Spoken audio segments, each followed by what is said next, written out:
কিন্তু আলুটা তো মনে হচ্ছে তোমার স্পেশাল। এই আলুটা আমাকে দাও। ও দাদা বৌদির বিরিয়ানি। তাতে খেয়ে নাও, খিদে পেয়েছিল না? আলু আর মাংস দিয়ে ভরি ভরি খাও। এই দেখো কত বাবুকে গোটা আলু দিবি তো আলুটা আমার।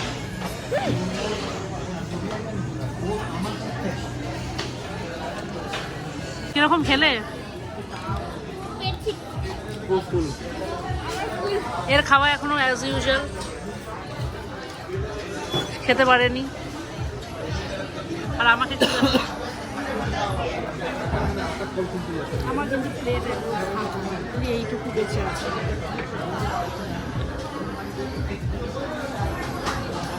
তাতে খেয়ে নাও।